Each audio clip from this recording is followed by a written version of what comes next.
অনেক দিন কোনো ডেজার্ট বানাই না, খুবই ক্রেভিংস উঠছে মিষ্টি কিছু খাওয়ার। তো ভাবলাম বাসায় যেহেতু সাগু আছে, সাগু দিয়ে একটা ডেজার্ট বানাই ফেলি। পার্সোনালি আমি আগে পছন্দ করতাম না সাগু, কিন্তু আমি দেখলাম ফ্রুটস দিয়ে খাইলে খুবই মজা লাগে, আর স্পেশালি যখন এটা ঠান্ডা থাকে। তো ফার্স্টেই হচ্ছে আমি 2 কেজি দুধ জাল দিয়ে কমায় ফেলতেছি, আর অন্যদিকে সাগুটা জাল দিয়ে নিচ্ছি। সাগুটা আমি 2বার জাল দিয়ে ছেঁকে নিয়ে আরেকবার জাল দিচ্ছি, কারণ এটাতে ওটার কষা ভাবটা চলে যায় আর সুন্দর একটা জেলি বেসড লুক চলে আসে।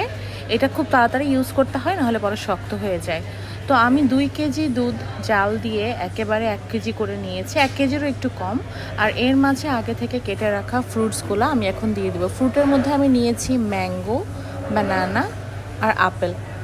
তো ম্যাঙ্গো এখানে আম হঠাৎ করেই পেয়েছি, আমটা খেয়ে দেখি খুবই মিষ্টি, তখনই ডিসাইড করেছি যে আমটা পুরোটা না খেয়ে এটা দিয়ে ডেজার্টের মধ্যে দিয়ে দিব, তাহলে খেতে আরও বেশি মজা লাগবে।